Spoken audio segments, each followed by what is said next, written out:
We don't do that here. But the cream rises to the top. All right. Ready if you guys are. Yep. All right. Yeah, I think so, yeah. Cool. This is the opener right here. Cracking one open because it's the last show of the new year. Before the new year, I should say. Ultimate fucking casuals. Yeah. Fucking ultimate fucking decrepit under the weather old man. That's me. Leo, joined by the homies Isaac, Nathan. Yo. Plans for the new year? Like a party or anything? I'll be going to a concert on New Year's Eve. Woof. Who's playing? And then Flatland Cavalry. It's a Texas country band. And then we're going ghost hunting after that on New Year's Day. Ghost hunting? Yeah. Apparently there's a haunted bridge near where I live, and a buddy wants to go check it out. So we're going to go New Year's Day and hopefully not get possessed. Nathan's not going to show up for the next session. Let's get a cryptic note in Discord. Like a set of coordinates. You're going to have to come get me. Leo, you're closer. You have to Yeah. I suppose. Your mother arm bars in hell. All right, so because it's the end of the year, pretty much every promotion is done at this point. We're going to do some category picks, best of the year. We have a whole bunch of them. Villain, hero, masterclass, beatdown, comebacks. You get the picture. But before we do that, Tyson Fury loses again. How wonderful was that? I didn't have champagne, but I had champagne. You know what I mean? Yeah. Dude, this was I will say it wasn't as good as the first fight, but it was still like pretty technical, and there were moments throughout the fight where it was interesting. But yeah, man, I had Usyk winning 116 to 112 on my card. I thought it was a pretty convincing win. I believe Shannara had the same score. I think we all did. Yeah, pretty much. I did go back through our scorecards, and we had a couple rounds we disagreed with, but like it seemed like the most dominant Usyk rounds were pretty unanimous rounds, and then most of the last half of the fight, especially rounds 11 and 12. Mm-hmm. Yeah, Usyk looked good, man. He just improved on a lot of the areas he was lacking a little bit in the first fight, and that was what I was saying going into this fight. The second fight was that I know Fury, is way bigger. Like we assumed he would come in heavier, and he did. And obviously, he's got movement for someone his size. But just the fact that Usyk is smart, he makes even mid round adjustments. It's I don't know. I just trusted his IQ, and we saw it that fight. Absolutely. We saw it. Yep. And it's such it's almost a cheat code to have Usyk's style, because he gets better as the fight gets on. A lot of dominant fighters either they're able to start really strong like Canelo and coast off of that, or they're maybe a Terrence Crawford where they're just waiting for the opponent to present them a punch at any moment. But Usyk is he's slowly pushing on the accelerator, and by the time he gets to the championship rounds, he damn near sweeps them all. Every one of his fights, he's basically unbeatable. He's doing his best work there, and that's so hard. You really have to. I don't know how you stop him, because everyone's tried to punch him to the body and it's not worked. Yeah. So yeah, Fury landed some good shots to the body, Yeah. but that seemed like that was the plan. back. Was to use his size and use go to the body to try to slow Usyk down. It just doesn't work. Yeah. I think the only way you can beat this guy is knock him out. If you can't knock him out, he's gonna get the better of you over 12 rounds. Mm-hmm. Or you got to punch his ding dong. That's pretty much it. Blah. Yeah. Yeah, this is what I don't know. Obviously, Wilder's way too washed now, but a Wilder Usyk fight could have at least been interesting, just for that one reason. Will Wilder land his punch? And I still think Usyk would have won that fight, just because he's the gap in boxing there is tremendous. But yeah, I don't know, man. Usyk has swept the heavyweight division. He has swept it. For Wilder to be successful, it requires a bit of forward coming pressure from the opponent. and Usyk that's not really what he does. He's more of the, quote unquote downloading type. And Wilder on the front foot is, I don't think that's not a mythical fighter. That's like a garbage can fighter. Yeah. But yeah, Usyk's done. I hope he retires after this. He deserves it. He earned it. What is there left to do? Yeah, I mean, it does look like they're gonna do the Dubois fight. Oh, and I would be interested to see that one. Yeah, Dubois has grown obviously, quite a bit from that. Yeah. Obviously, he still has to beat what's his name? Parker. Yeah, Joseph Parker. Yeah.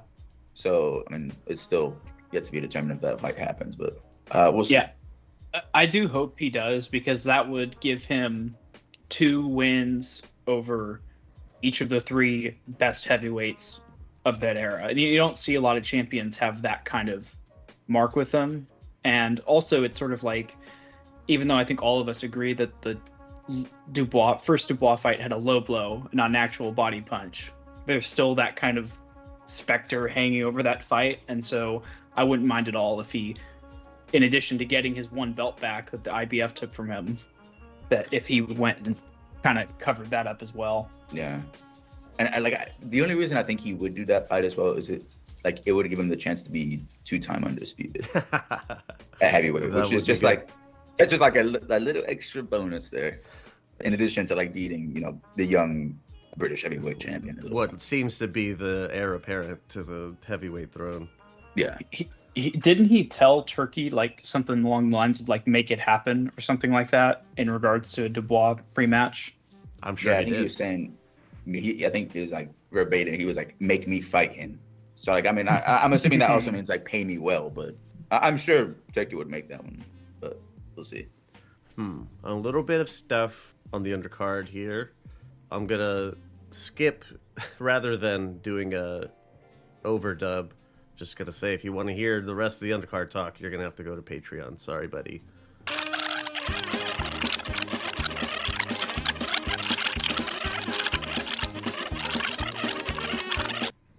But I think that'll do it for the box talk. Time to start picking the cool shit of the year. Starting first, villain of the year. This is for out of ring or out of cage behavior or actions, or non-athletes, non-competitors. So let's kick it off. Nathan, what do you got? Okay, so initially We didn't do our one that mid-years, fits this. so if you have one from then and then coming up to now, go for that. I can't remember if I had a villain yet. Well, I guess our villain had not emerged yet. I guess my villain of this year is Jamal Hill. If we're talking about out of the ring antics. So he gets knocked out, he gets flatlined in UFC 300, and ever since that he's, I don't know, just gaslit himself into pretending that it never happened, and he's just being a massive pest. So I guess for that he's our villain, just for being very annoying. If fighting is considered, then I would say that Topuria is my villain of the year. He KOs 2 of my, I don't know, top 6 favorite fighters, active fighters in the UFC. So, for the fanboys out there of those 2 guys, it's a rough season. But if we're talking non-fighting, it's probably Jamal Hill. That I think the villain part of Topuria's run, part of it is a little bit of out of ring antics. Like it is for promotional purposes, but he still does act a bit of a dickhead in the build up. Just completely irreverent for 2 very accomplished fighters, but very, very McGregor-esque in yeah, absolutely. But either one is fine with me. Man, Isaac, what do you got for villain? I also went with Jamal Hill. Some of his antics this year, like if you've got your own like diehard supporters turning on you or like saying calm down, you've reached a bad point. I mean, he's turning up to fight Alex at the Apex. I mean, the stuff he's saying online, his podcast, whatever. Like, this man has lost his fan base. It's hilarious to see from the outside, but I don't know. It's sort of sad because a few years ago it was not like this. But yeah, he is my villain of the year, 100%. Jamal Hill, he did something recently on social media where he held up like $20,000 in cash and says, "Pull up to my gym, and if you can get this. If you beat me, I'll give you this." Like, I don't know, man. If I beat you at your gym, yes, I want the cash, but also call up Dana and you better get me fucking signed. Yeah, that video's going online, man. I don't know, man. We'll obviously he's got the fight with Yuri. There's maybe like 8 people that are gonna be cheering for Jamal during the Yuri fight. That's how bad it's gotten recently. And 8 people, 7 of them are related to him. He's even beating with his own family. Yeah. For villain, I didn't. For some reason, Jamal Hill, I completely forgot about him. But I would definitely put that as my top one as well.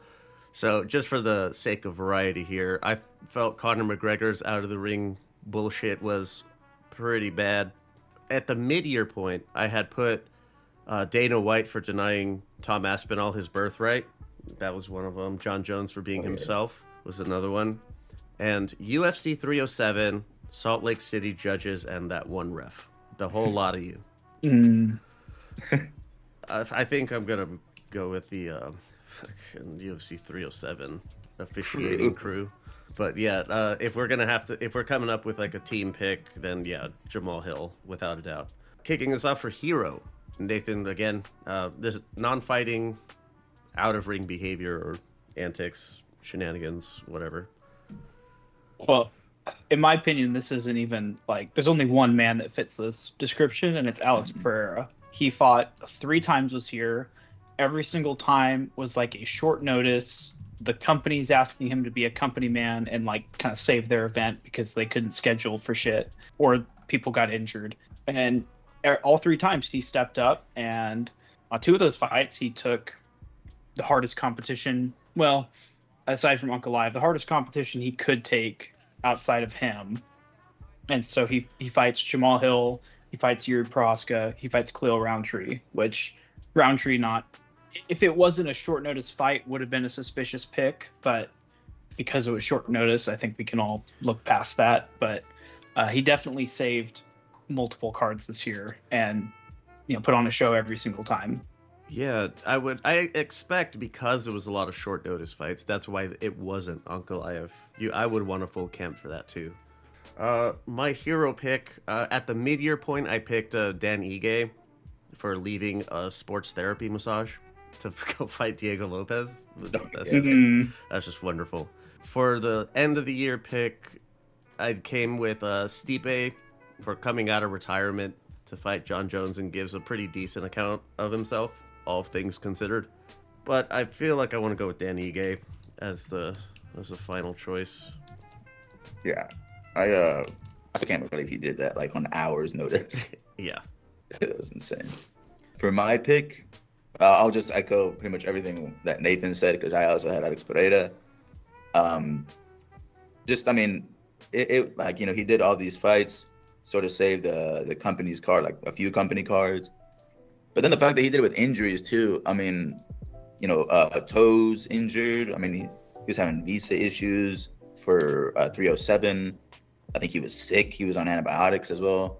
I mean, he was truly holding it down just to like save these cards. I mean, obviously to get paid as well, but yeah, he's my hero of the year. The type of stuff that other people drop out of fights for, or they drop out of fights for less, and he fights through it. Yeah, it's pretty wild.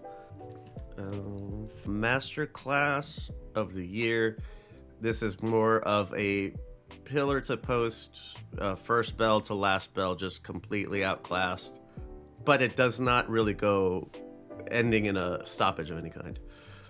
First was Kayla Harrison at 300. I believe it was Holly Holm. Oh, yeah. She just dominated.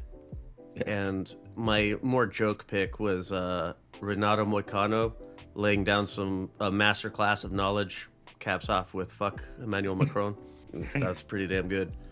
But I'm going with Kayla Harrison on this one. Nathan, what do you got for masterclass? So my masterclass, I've got another AP moment. So AP versus Yuri Proska. That one was pretty much a perfect fight. I don't think AP got significantly punched like once. Maybe he got hit once. It wasn't close. And then the knockout was just like he flatlined him, caught him completely hands down on a naked leg kick. I mean, that was bad. I know Masterclass also is supposed to encompass the whole fight, but I do have to give a shout out to AP versus Roundtree, the fourth round specifically. Oh my lord. That was about I don't know if you guys have seen those memes on Instagram where it's like my girlfriend's asking me if she's perfect, but she's not. AP versus Roundtree, round 4. Round 4. So I do have to at least shout that out, because that's if you just want to see like pure offensive dominance, there's no better example of it this year than that. So brutal punishment. Yeah. Yeah, was a good one. For me, I have like a more like recent one. I picked Brandon Moreno versus Amir Albazi. It's his comeback fight. Coming off like fully recovered, and he just dominated Albazi. Like, it was not close at all. Albazi just looked lost out there. I mean, I think the scorecards were even better than 50-45 for Moreno. So I mean, it was just a rough night for Albazi, and Moreno looked really, really good. All right, ass whooping of the year. This one's just one-sided beatings. You can call it. It may go to a stoppage. It may not. For mine, beatdowns, I didn't have one coming up to the halfway point, but AP beating the fucking everything out of Roundtree was one of them. Buckley dominating Wonder Boy at 307 was another one. And then Moicano beating Benoit Saint-Denis. Hometown. He shits all over your elected officials and your entire history as a nation. Good stuff, Moicano. But I'm going with AP on Roundtree for this one. That was brutal. Yeah, there was an insane amount of damage for that one. I actually ended up having AP versus Yuri for the ass whipping of the year. Like Nathan said earlier, it was way worse than the first fight. Like, as in, Alex was just so much better. He corrected all of his mistakes. Yuri barely landed, and then, he laid Yuri out at the end of the first, and then within the first 15 seconds of the second round, again, just like fully puts him out with a kick. So, it was not close at all. Nope. Pretty devastating for sure. So AP versus Yuri would have been my mid-year pick, but I'm going to be different, and I'm going to say Shemaya versus Whitaker is my ass whooping, because we have this expression in fighting where someone got their jaw cracked. I've never literally seen that happen until the Shemaya fight. Okay. That's bad. And that fight was not even close either. It was complete domination. So moving into comeback of the year, this one, it can be like a mid-fight or mid-round comeback, or it could just be like a career resurgence. I tend to pick career resurgence, but what do you got, Isaac? Yeah, at first I was trying to think of like mid-fights, comebacks during the fight, but I actually settled this might be a little bit out there, but I settled on Francis Ngannou actually. Nice. Just everything that happened at the beginning of the year. Obviously, he got splattered by Anthony Joshua, real bad. But then he came back and just, fully ran over Renan Ferreira. So he finished him, got a PFL win, looked like a boss, and got paid. After everything that happened to him, I wanted to put him as my comeback fighter of the year. The launch also, or the announcement at least, of PFL Africa, with him as the sort of executive of that. That's a huge thing for him. My comeback of the year, at the midpoint, I had picked from ONE FC, Rod Tang. He came back from 2023. He ended 2023 losing to Superlek and had a pretty bad injury that kept him out of fighting for a while. And then he comes back at 167 to just beat the shit out of Dennis Puric. It was a pretty rough thing to watch, but also beautiful fight from Rotang. At the final, I picked Gabriela Fernandez was getting just schooled by Wang Kong, and it just Oh, yeah. completely Yeah, turns it this was- around. Yeah. The gravitas also of Wang Kong being ultimate fucking pick was that also made it a bit sad. So I'm gonna go with Fernandez on this one. All right, Nathan, comeback of the year. So mine was a career resurgence like Isaac's, but mine was Petr Yan. So he comes off a 3-fight losing streak, and then he has back-to-back decision wins against Song Yudong and Davison Figueiredo.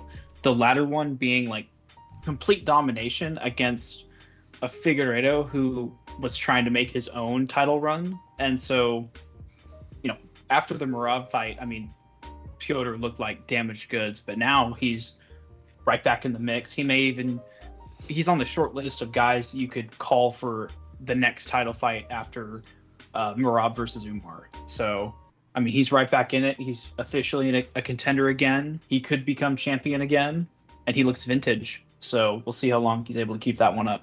Yeah, that's a great pick too. That's a great pick. I didn't want to go with that one for recency bias. I really did try to dig back into the archives for other stuff, but come on, I picked Fernandez. She's on the same fucking card of me to have skipped it. New face. Well, we did need a mid-fight comeback though. So yeah, we had that's still a good pick. New face of the year. Could be a contender or like a emerging contender, emerging prospect, whichever one you prefer. Yeah. All right. So for this one, I actually had a little bit of trouble deciding between two names. I ended up going with one, Carlos Prates. I don't know how to pronounce his last name, but that's a good one. Yeah, Prates is right.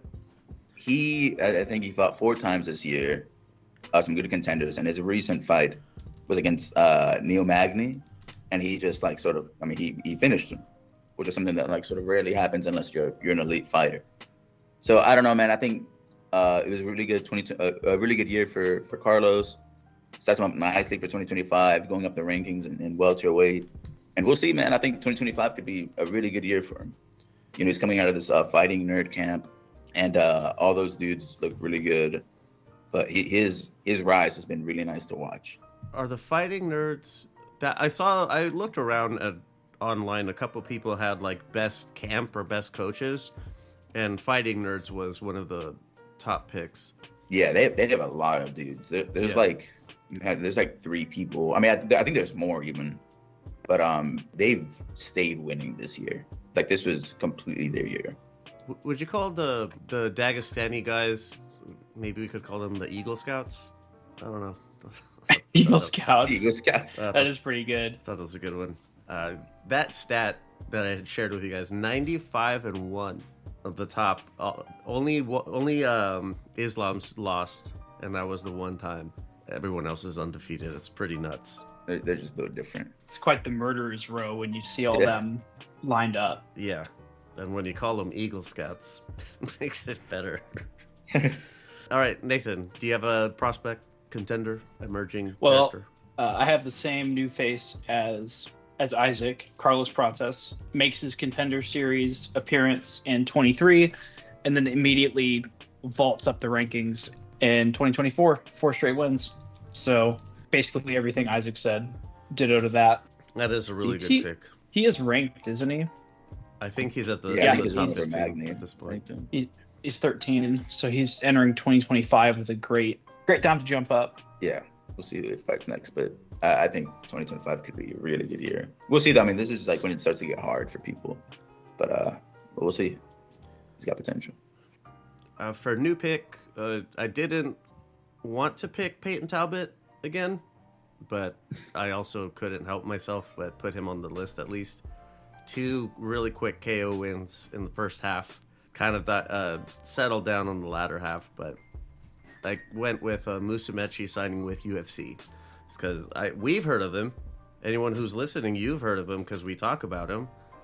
But for a lot of people, this is you're gonna be introduced to something pretty serious. This guy's a grappling pound for pound all-timer, and he's been training Muay Thai with all-time greats like Super Leg. Prepare yourself. You could, and it's still not going to be enough. And otherwise, Taira going big to earn that top 5 slot with Royval. I'm sure a lot of people hadn't heard of him before that, or heard of him in passing. But I'm going with Musumeci. He's gonna be so fun in a few years. Yeah. Upset of the year, starting off, I didn't have one at the midpoint, but I did go with Umar Khan, aka Rug, beating Anatoly Malikin. The betting odds, Khan came in at a -800 underdog.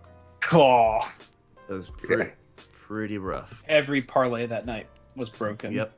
Everyone busted. Upset of the year, me being upset at Mario Bautista for acting like he beat Jose Aldo when he didn't. And Fernand's beating Wang Kong was also a huge betting upset, especially with live odds, just because of how badly down she was, and then turns it around to submit Wang Kong in a 30-second sequence. But I'm going with Umar Khan because it's more fun. Isaac, what do you got? Yeah, so I couldn't decide between these two. I had Gabriela Fernand as well in the Rug fight. The Rug fight, I mean, I didn't know too much about them, but I was so high like on Wang Kong, and that was my upset of the year, Wang Kong and Gabriela Fernand. Just because, like, I mean, we had been talking about her. She, like, in her first fight in the UFC, she got a nice KO. I mean, people were high on her, like, even online. Yeah. The analyst, but she just got, I mean, she lost. And I mean, this could be an educational loss, or this could be like one of those derailing losses. We'll see. But yeah, that is my upset of the year. Nate, how do you cap it off upsets? So my upset is maybe a bit of a stretch, but to me it was, and that's Max Holloway versus Justin Gaethje. The odds were not that wide. Holloway was a plus 165 dog, but just going into that fight, like I still distinctly remember that fight being announced, and like all of us being like, "What the hell is this? Like, this doesn't make sense. He's gonna get hurt." And not only, it's not just that he won, but the fact that he basically dominated most of the fight and then knocked him out at the very end, that doesn't even make sense to me. That shouldn't have happened. If you're going off of conventional wisdom, you watch these guys fight, doesn't make sense. So that's my upset of the year. That's a good one. Yeah, I remember everyone thought that Max was just gonna get like steamrolled in this fight just because of the weight difference and like Gaethje's power, but right, Gaethje was known for Gaethje's known for just battering guys. He's coming off the Dustin Poirier win, which was a really big KO. Yeah, and we were talking about like the leg kicks as well. Like Max was gonna get his legs battered as well, but none of that happened, man. Nothing at all. Nope. Stoppage of the year. This could be if you have one for KO and submission, or you just have one or the other. Whatever you got. Isaac, kick it off here for our last category. Yeah. That was a perfect like segue. My stoppage of the year KO was indeed Max Holloway versus Justin Gaethje. That was like a unique moment, like of my UFC fandom or like MMA fandom. Yes, Max Holloway was dominating Justin Gaethje, but then the fact the last 10 seconds he points to the ground, Justin obviously, tries to go for broke, goes for the KO, and Max just lays him out. Literally the last second of the fight. It was just, I mean, that's something every fan that watched that fight that night is going to remember that, like for forever. Yeah, where were you when Max Holloway pointed to the ground? Yeah. It's one of those rare moments in sports where it's like surreal is the only way you can describe it. Yeah, lays him out with like 2 seconds. Yeah, I started yelling, man. It was insane. Seeing Gaethje like that was rough, but man, it was just such a nice knockout. A fun video I've seen come out and edit was when Gaethje knocked out Poirier and he climbs up on the cage and does the backflip.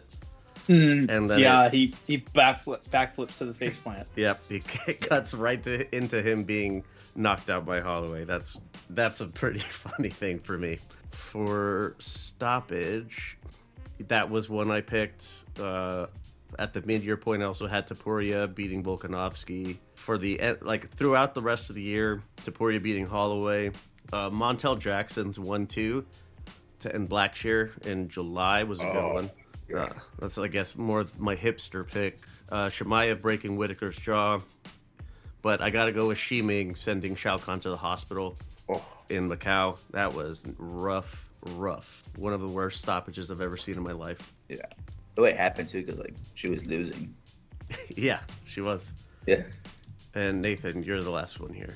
All right. Well, I have a KO of the year and I have a submission of the year. So my KO of the year was, and I don't know how to pronounce this guy's name, but Vinicius Oliveira versus Bernardo Sopage. This is the flying knee knockout up against the fence. I just have on my notes ragdollphysics.mp4. Yeah. And I picked this one, like, doesn't have kind of the legendary status of Holloway and Gaethje, which, I mean, I almost picked that one as well. But, like, when you talk about awesome, the sport's kind of about knockouts. And if you want to talk about just the ones you don't see in any other kind of sport, like, the only thing that, you know, MMA can deliver is this kind of, like, it's a war crime. What happened to poor Bernardo? I mean, that's just bad. When the head goes, like, it's up on a spring, it's the Rock'em Sock'em robot, and it's been, you know, flung up into the ceiling. So that was my KO of the year. My submission of the year almost went with Chimaev and Whitaker. That's probably the better submission, but I picked DDP and Izzy just because of the title shot implications. It's, you know, the biggest stage it could happen, and it was when Izzy was kind of starting to cook, and DDP was suddenly able to turn that fight around and just tap him right there before he could get back up. Those would be my two picks there. That's a good pick. Yeah, those are It good ended up ones. like limiting like any controversy as well in the fight. Mm-hmm. Like if it would have went to decision, like the super big Izzy fans would have tried to say like, oh no, Izzy won 3-2, but DDP shut that down. That's it for this one. Where are the fight and fighter? I guess you're gonna have to tune in next time on Dragon Ball Z, because that's where it's gonna be. But starting in the new year, even in the first week, there's already gonna be some fights. So we'll wrap up the picks then and get to some fight cards. It's already starting. One last thing.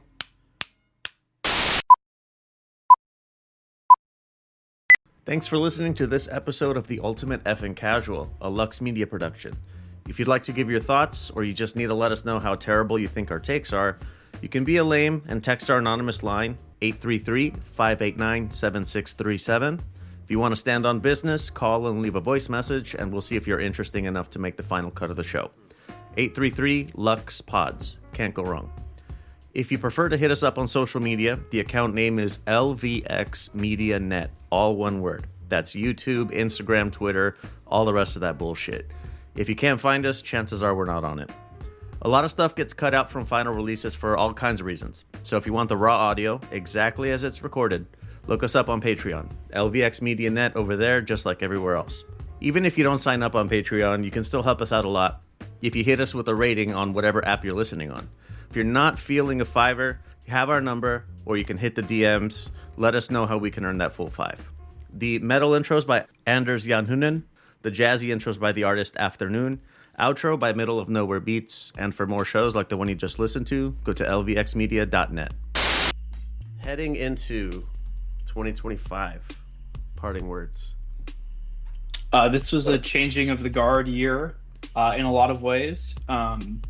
It probably should have been even more so if Aspinall had been given his fight against John, but it definitely feels like Aspinall's era has already started, even as just the interim champ. We saw featherweight totally shaken up. We saw bantamweight shaken up. We've got a lot of either newcomers or people that have been around for a year or two starting to grow into their own. So it was a year of a lot of change, and I think it's setting the stage for a really explosive 2025. Yeah, this was a good year. There was a lot of good moments, a lot of nice KOs that we saw. But yeah, I think 2025, everyone get ready. I think we're starting off somewhat strong. The first pay-per-view, UFC 311, but I think we're going to see some retirements next year. Like Nathan said, the old guard, Father Time's just too strong. People are going to age out. Next year, we could see a few retirements, depending on how things go. But yeah, like I said, I enjoyed this year as an MMA fan. All right, let's see here. I'm gonna kick this one off like an old safety brief that I used to get every fucking Friday when I was in the Marine Corps. First things first, though, wherever you're listening, subscribe, hit a rating, check us out on YouTube if you prefer. So the safety brief: if you drink, don't drive. If you drive, you're not drinking. Positive affirmative consent. Wrap it up before you tap it. Don't marry a stripper. Drive the speed limit. If you're drinking, don't swim in the ocean because it's gonna fucking kill you. And if I get a call from the MPs, then I'm going to beat your ass. Don't make me regret sending you out on liberty this weekend. This weekend being New Year's Eve. Seriously, take care of yourselves. It's gonna be a fucking mess out there. Everyone thinks that they can drive when they're after drinking a lot. Don't be that one. So we will see you all in 2025. Thanks for listening throughout the year, and we'll keep it going for you. Peace. Yeah. Peace.